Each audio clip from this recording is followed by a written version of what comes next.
Let's do some Q&A. We still have about half an hour for a Q&A session. You can ask me to clarify something if it didn't make sense to you. Something in the video, what was going on, why it was going on, how I got started, jail stories, whatever you want. I'm here to please. Somebody popped up back there first. So, for let's say I did want to become a vegetarian, price range for a week amount of food versus somebody who eats meat and goes to Walmart or Target or Kroger, to the grocery stores that aren't generally pushed towards vegetarians or vegans. What would be the difference in price? It's going to be cheaper. There's a big myth out there that it's more expensive to be veg, and let me explain this in a couple different ways. Now, first of all, the cheapest things on the market are cruelty-free and vegan. Rice, beans, lentils, pastas, things like that. Keep in mind, this is why poor people, impoverished people around the world, they're vegetarians. Eating meat is a luxury. It's only cheap in America because we subsidize the hell out of it. And I want you to put one thing into the equation that nobody ever wants to put into the equation. Health. Pharmaceuticals, hospital visits, doctor visits, all these pills, all the vitamins, healthcare. That stuff was not created for vegans. Those are meat-eating creations. I'm about to turn 40 in August. I have no healthcare. I take no vitamins. I see no doctor. I don't need to. I eat properly and I exercise. So if you put health into the equation, meat eating is the most expensive diet out there for sure. Also keep in mind, if you do buy processed foods, vegan or non-vegan, you always pay a little extra. If you pay Turtle Island Foods to make you a tofurkey, if you pay Lean Cuisine to make you some kind of meat dish, it's a little more pricier because somebody did it for you. So you can also, if you're really good in the kitchen, make this stuff on your own. I got a recipe section online. I also have a restaurant section and a grocery section too. So you can always look up that stuff. You can contact me, ask me, how do I make this favorite recipe of yours? I will track it down. My girlfriend too is a wonderful chef as well. So keep all those things into the equation. Let me say one more too. If you eat out, whether you eat meat or you're vegan, it's always a little more pricier too. So don't blame it on, I went to this vegan restaurant and it was pricey. Outback Steakhouse isn't so cheap either. And Longhorn Steakhouse and all these other places too. And if you eat out at restaurants, places like Subway, their veggie sub, when they're not doing their $5 special, the veggie sub is always the cheapest thing on their menu, on Italian bread, and it's vegan. If you go to Taco Bell, get a bean burrito without the cheese, you want to talk about dirt cheap, 99 cents. And I bring this up because students try to do this with me all the time. Gary, I understand what you're saying, but I'm broke. I'm a college student, only got $1, got to go to McDonald's. Well, you can do the same nasty shit at Taco Bell too, okay? And I say nasty shit because if you're eating McDonald's, don't tell me you're eating for taste. Yes, sir? So how do you get the same meat taste for a vegan meal without using meat? Yeah, if you use the right combinations of vegetables and spices, you'd be amazed what you can mimic. For instance, there's a lot of mock fish that's out there. I was talked about the shrimp from that company. If you go to a website called Veggie World, V-E-G-I-E, 1G, veggieworld.com, they got fake lobster, they got cod, they got salmon, any fish product you're looking for, they use seaweed. Seaweed gives it a fishy smell and a fishy taste. You've all had a good portobello mushroom at some time too. If you hook up a portobello mushroom on the grill, it tastes awfully steaky. So they use mushrooms and they want to get a beef flavor too.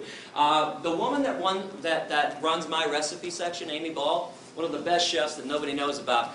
I was passing through San Francisco a few years ago, and one of my perks for traveling is that I get to eat all over the country, and I know what's vegan, what's out there, so I stopped by her house, and she says, you want a vegan hard-boiled egg here? Actually, she didn't say vegan. You want a hard-boiled egg? I said, are you kidding me? You got a vegan hard-boiled egg? What do you mean? There are no vegan hard-boiled eggs. She goes, I got one for you.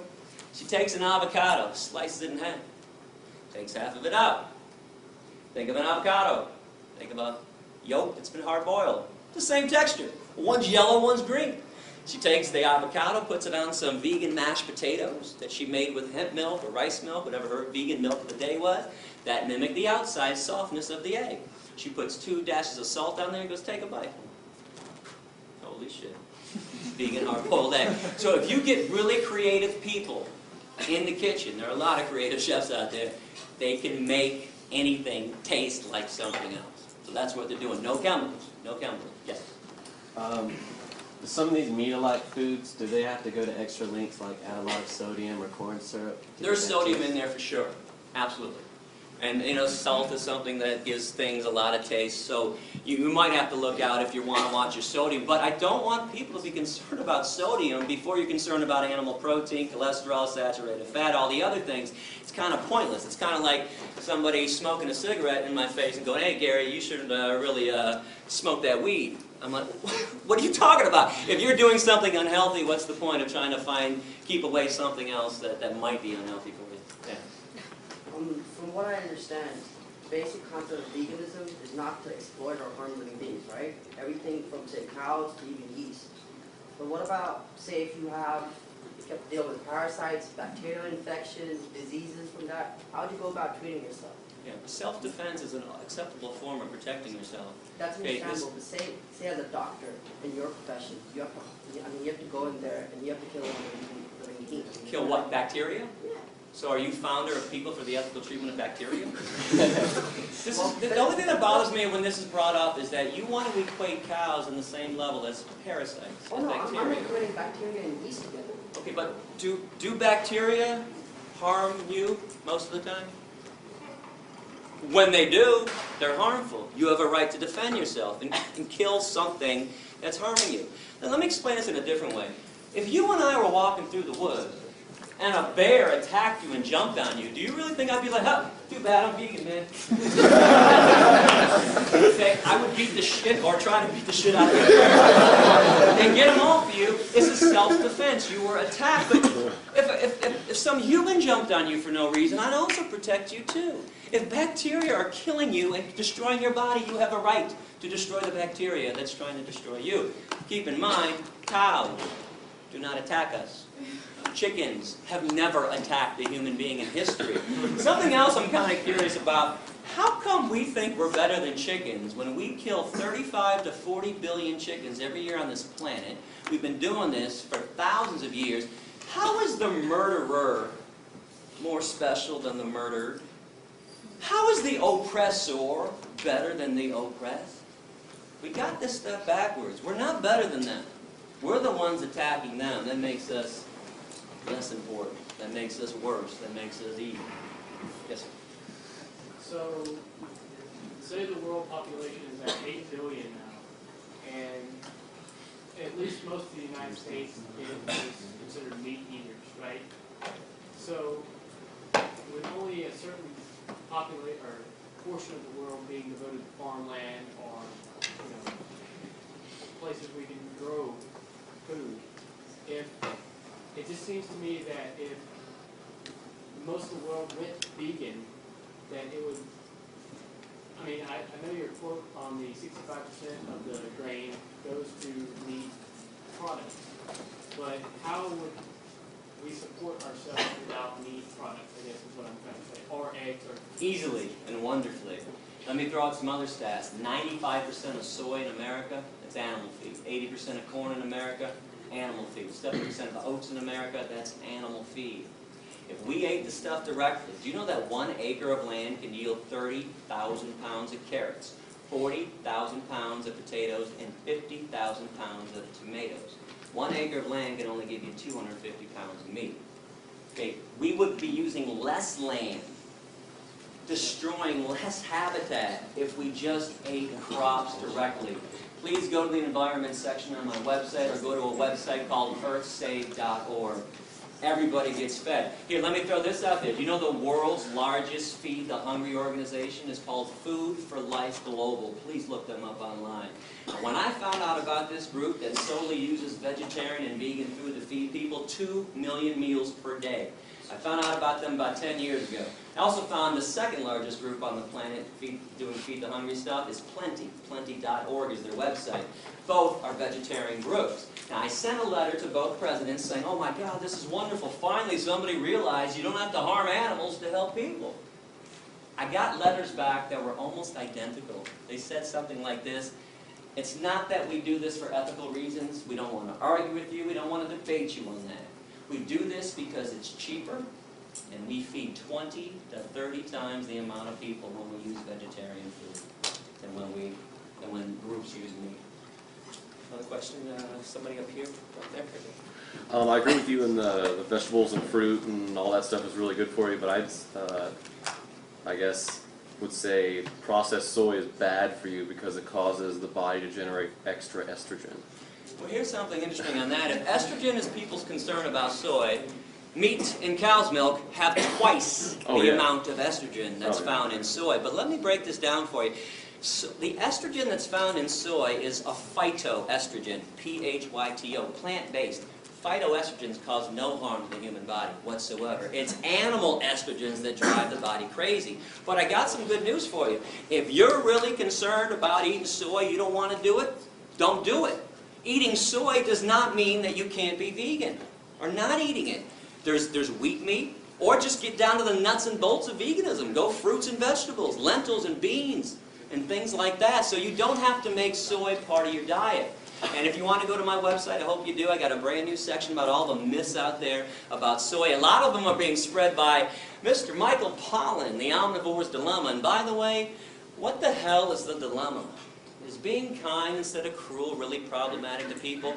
Michael Pollan, by the way, is a hunter, is an unpaid spokesman for the meat and dairy industries. Please do not go listening to the Food Incorporated movie or to his Omnivore's Dilemma book. He's nothing but Ted Nugent light. I was just wondering if you only bought products made in the U.S. because you're advocating like cruelty-free, but then what about like cruelty to other people in sweatshops? Do you only buy American? Oh yeah, nowadays you can look at the tag, and it's from Hemptown. I buy my stuff from vegan companies that pay a fair wage, and yeah, I don't do the Target stuff anymore, the Kohl's or anything like that. There are a lot of other issues to be concerned about, and I'm glad that this is brought up. But let's keep in mind the main form of cruelty on the planet is what we do with the animals. But please get involved in other issues like avoiding sweatshops, trying to buy locally and all that stuff. Do you find that it's affordable to buy? You know, I got 3 of these shirts. I just ordered them. They were $9 each. And they were dirt cheap too. It's not as difficult as people think to live ethically. It only seems that way because we're used to the other way of not caring about where products come from, not caring about what happens to other animals and to other human beings. What countries were you kicked out of? Canada kicked me out first in 1999. This happened because in 1997 I decided I wanted to do more than just be vegan. I wanted to actually free animals who were being held captive. So I went to a mink concentration camp, a fur farm for animals, the Ebert's Fur Farm in Blenheim, Ontario. Now, I'm from Michigan, so Canada's right across, half an hour, 45 minutes away. So I went to this farm and I opened up the cages for 1,542 mink. Now, mink in the fur industry are killed 2 ways. One, they have their necks manually broken. They take them out of a cage and snap their neck against somebody's knee, or they gas them back to the concentration camp stuff. Now, things went badly that evening. I was arrested, and quickly 540 mink actually escaped that night. Holes were cut in the perimeter fence. There was a little dirt road. And then there were 600 acres of forest. That's all they had to do was get across the street, find a way out. Unfortunately, 1,000 mink never made it off the grounds. For that, they were doomed. All I can give them or anyone else would be a chance to be free. I mean, let's face it, if you were all being held in captivity, you were going to have your neck snapped, your skin ripped off your body so somebody else could make a pair of slippers. You'd all be going, man, I hope Gary's coming by tonight. Open up this damn cage, give me a chance. So I got arrested that night. I was put in maximum security, by the way. I was given a 6-month sentence. I did 77 days before they deported me and threw me out, made me persona non grata. And let me just tell you a quick little story, too. While I was in jail, I was with some pretty bad people, child molesters, rapists, murderers, people who tried to stab people. They were trying to teach me a lesson. They put me in one of the worst places around. So they put me in the unit on day 1, kind of a holding unit before they moved me to my unit. And there's a TV set on in the corner. And the alpha male's got the clicker. And he's 5, 5:30, 6, 6:30 noon. Lead story in Canada that night. International terrorist Gary Yourofsky sent to jail tonight. Gary Yourofsky, international terrorist, sent to jail. I got international terrorist with every mention of my name. I'm from Michigan. That's Canada. I am now the local. So, I don't know anybody on day 1. I'm standing in the back of the cell, and they're all huddled around the TV. And they finally realize I'm in there with them. One guy's kind of standing like this, and he's looking around. Hey, that's the guy back there. It goes around, that's the guy back there. Now the alpha male gets in, he walks up to me, pretty big guy, he's like, you an international terrorist? I said, yeah. So that's funny, man, you don't look like an international terrorist. I said, maybe it's because I'm the exact opposite of one. Here's what I did. I freed some mink. They're going to have their necks broken. Now, the first thing he said to me, I preached a lot in jail. First thing everybody said to me was, what the hell's a mink? It's like a big ferret. It's in a rodent family. And the next thing that was always said to me, this is not verbatim, but the intonation is verbatim. It went something like this. Wait a second. They put you in here with us? Because you freed some rats? And the emphasis was always on us. They knew they were back with us?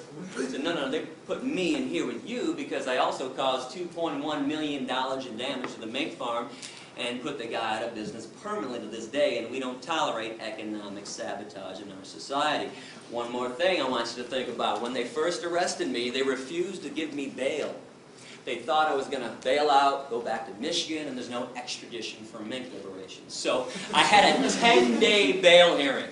I bring this up because I challenge anyone in this room. Find me a 10-day bail hearing for a rapist, a murderer, or a child molester.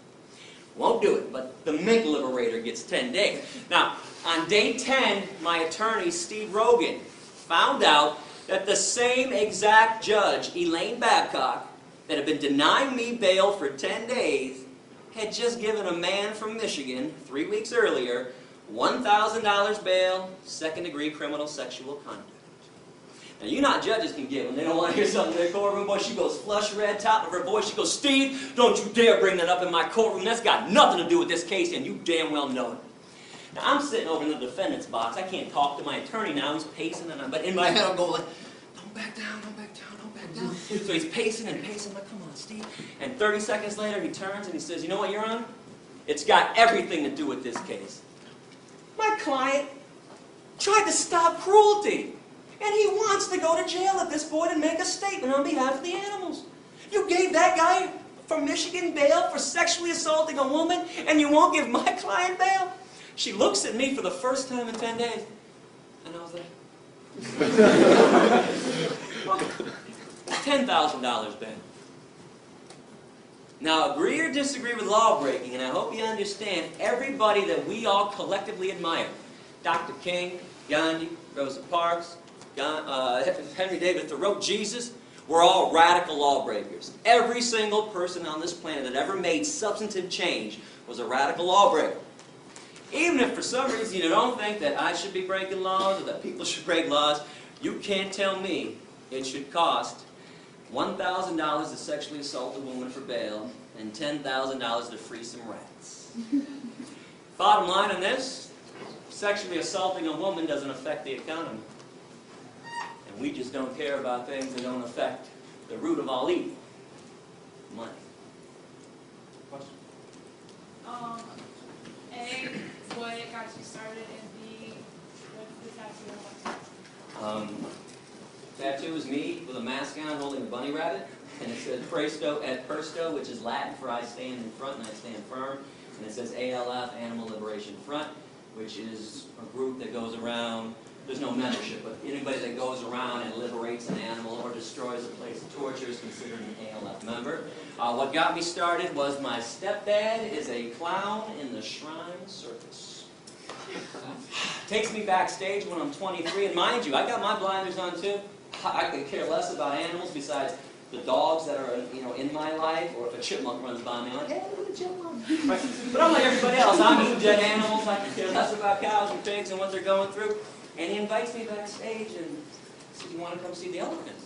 I'm like, hell yeah, I want to see the elephants. Are you kidding me? Can I bring Wendy with me too? My girlfriend at the time said, yeah, bring Wendy down. So Wendy and I go backstage. We're excited. We're like playfully pushing each other like, I'm first. We get back there and we just stop dead in our tracks. When you see cruelty in front of your face, you don't need somebody to explain it to you. I knew what I was seeing was evil. 3 elephants were lined up in chains, front left foot, back right foot, each of them, chained up to the cement floor of the warehouse of the Michigan State Fairground. I looked to the left, I saw a monkey screaming and grabbing the bars of his prison. I saw 2 tigers to the right of me pacing pathetically. And I turned to Wendy, pardon my language, but I'll tell you exactly what I said. I said, what the fuck is an elephant doing on 8 Mile and Woodward Avenue in Detroit in the first place? She said, I don't know. And we walked up face to face with these elephants. And if you pay attention to energy, and please don't think this is weird. We do this all the time, like with babies, with infants. They don't talk and communicate. But a baby starts crying. You thirsty? Oh, you're hungry? You need to be changed. You figure it out. Look at their eyes. Look at their movement. These elephants were swaying like this neurotically.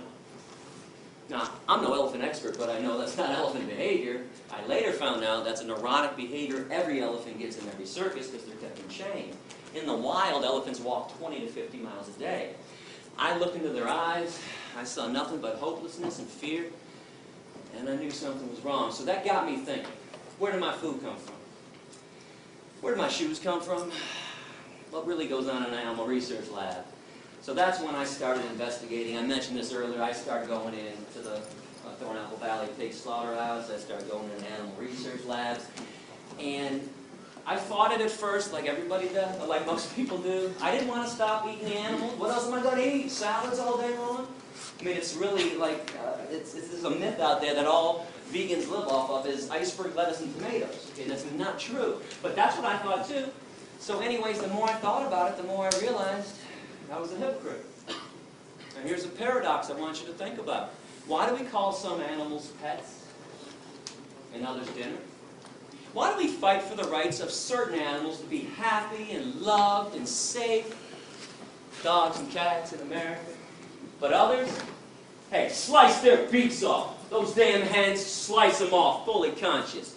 Those pigs, those piglets, rip their testicles out. Screw them. There's a major hypocrisy going on. You can see the choice that I made. All I can ask you to do is put your head on your pillow every night knowing that you are not responsible for premeditated acts of cruelty.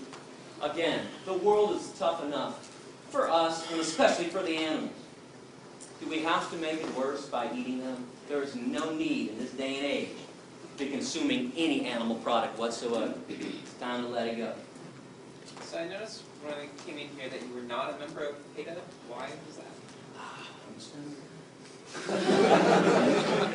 Full disclosure, 2002 to 2005 in November, PETA funded my tour. I was never a PETA employee. I took money from them as a sponsor, independent contractor. I take money from anybody to do good things with it. I don't think it's wrong to take evil money and do good things with it. Now, PETA pulled their funding from me in November '05 because they told me that education isn't important. Really? It's the only thing that ever made the world a better place, was teaching somebody else about why they shouldn't discriminate and harm somebody else. But bottom line with PETA, the corporation that is PETA, with their corporate headquarters in Norfolk, Virginia, I'm a money taker and not a money maker. I told you during the speech, and I meant it, I have never once charged a school for a lecture.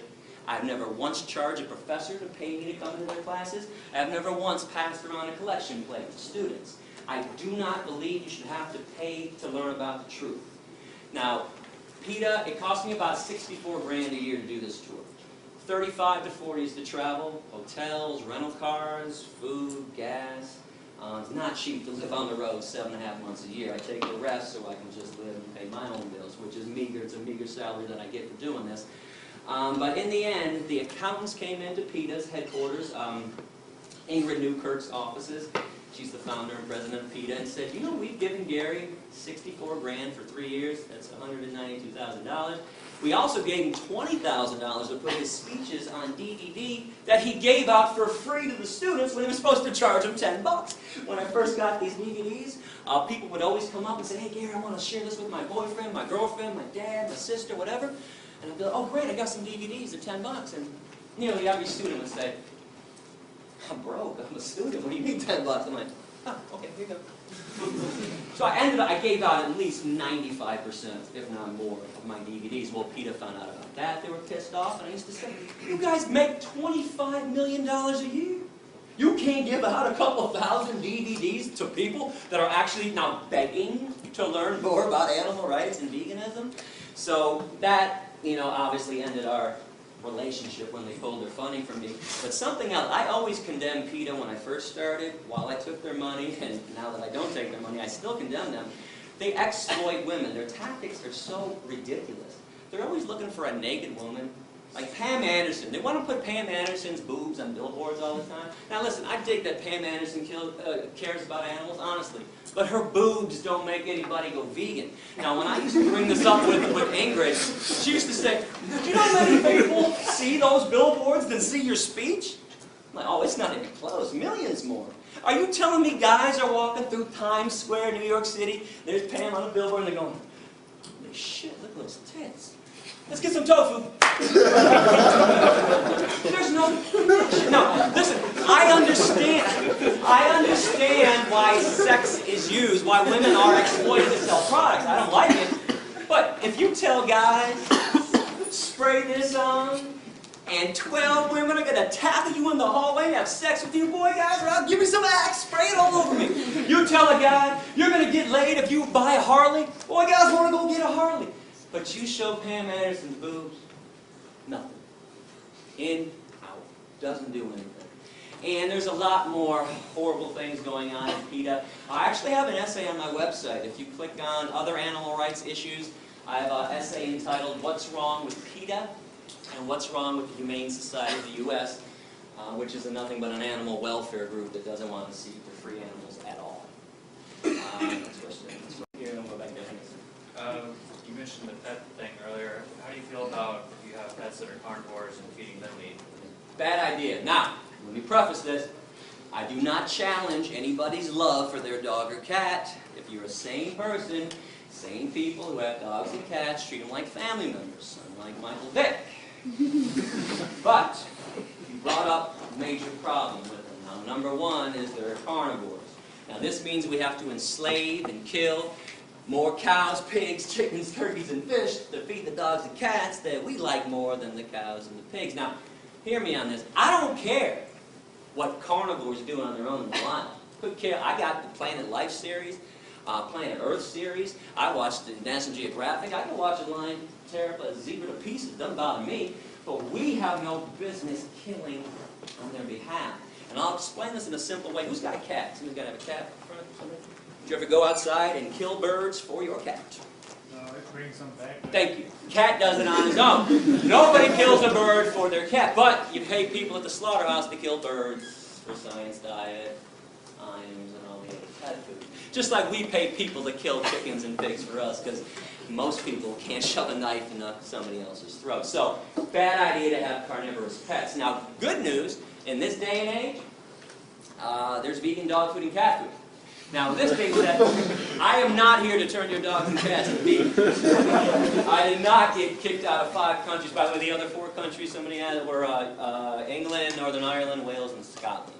Even though I never set foot on their land ever, they preemptively threw me out because they didn't like my essays. But I did not get arrested 13 times to turn your dogs and cats into vegans. But if you knew what was in dog food and cat food, let me mention the other problem with having dogs and cats: we overbreed them. Every year we murder 5 to 10 million dogs and cats in our shelters every year. These are now slaughterhouses.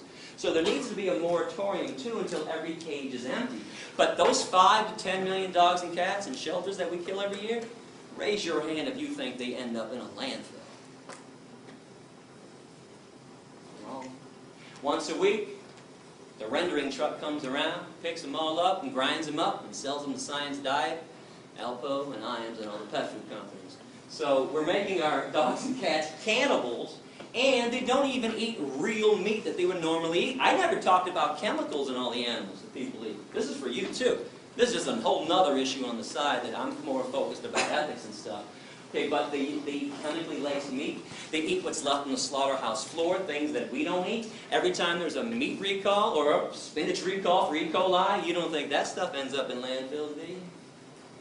Science Diet, and Alpo, and Iams. So this is why the vegan food is better for them. Now I want to show you something real quick. Actually, I knew this was going to happen this summer. I have never shown this before, but my dog Rex passed away in 2004. He was 15 years old.